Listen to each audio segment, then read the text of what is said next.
네, 이규현 홍보소통수석입니다. 이재명 대통령은 오늘 오후 수석보좌관 회의를 주재했습니다. 이날 회의에선 기후 위기 대책과 에너지 정책이 집중 토의됐습니다. 먼저 올해 안에 유엔에 제출해야 하는 2035년 국가 온실가스 감축 목표에 대해 그간의 준비 상황과 주요 내용을 점검했습니다. 이재명 대통령은 우리나라는 2050년 탄소 중립을 선언하고 법제하고 있는 만큼 이를 달성하는 방향으로 2035년 목표를 설정해야 한다고 밝혔습니다. 대통령은 환경 문제와 경제 문제는 따로 분리될 수 없다면서 기후위기를 성장의 기회로 만들어달라고 주문했습니다. 특히 어차피 가야 할 길이라면 기후위기에 적극적으로 대응해야 한다면서 재생에너지 생산을 획기적으로 늘려 국가 감축 목표를 달성하는 방안을 강구하라고 지시하셨습니다.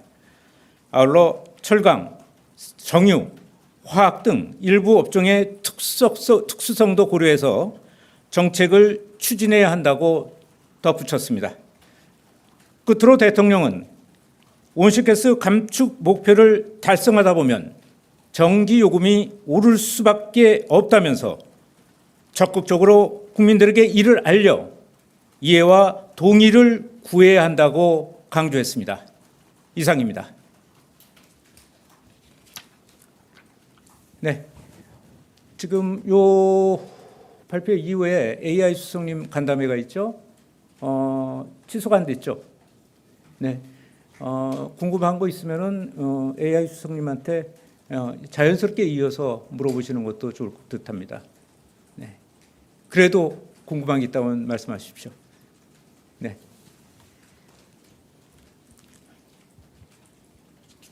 예, 수석님, 매일경제 성순입니다. 대통령께서 모두 발언에서 2차 내수 활성화가 필요하다고 말씀 주시면서 좀 구체적으로 10월 추석 연휴라든지 경주 에이펙을 좀 활용해 보자 이렇게 말씀 주셨는데 혹시 이후에 비공개에서 좀 구체적으로 좀 논의된 게 있으신지, 그리고 10월 연휴를 좀 말씀하신 거는 임시 공휴일 같은 것도 좀 생각하신 건지 그 부분 말씀해 주시면 감사하겠습니다. 네, 오늘 이후의 회의에서 이 문제는 다 논의되지 않았습니다.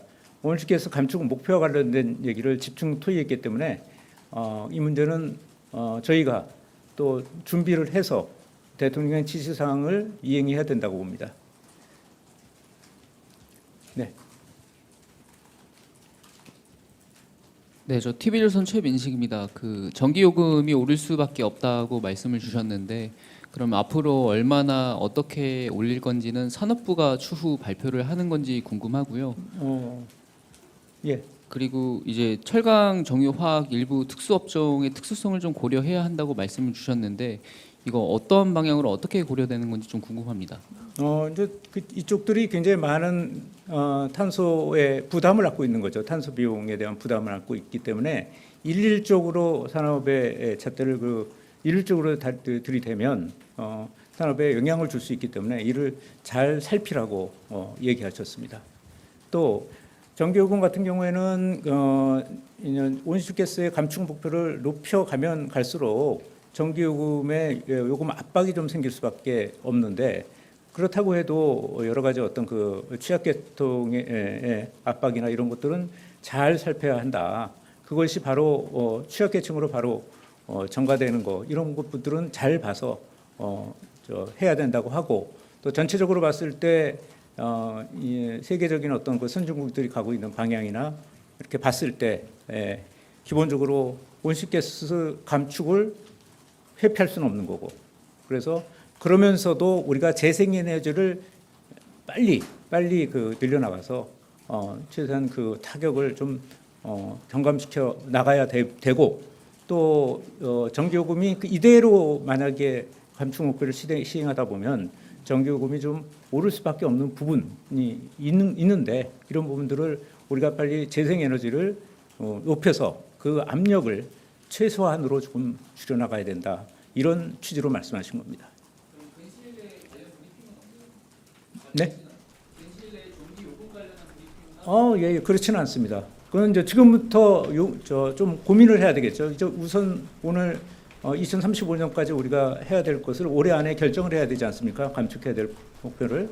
그러면 이제 그 목표를 설정하다 보면 얼마만큼의 압박이 있을 수 있는 건지 뭐 그런 것들에 대한 고민들을 하겠죠. 그래서 무작정 전기요금을 올린다 내린다 이런 문제가 아니고 온실가스 목표를 추구하다 보면 그런 압력이 생길 수 있으니까 그걸 잘 살피라는 말씀이셨습니다.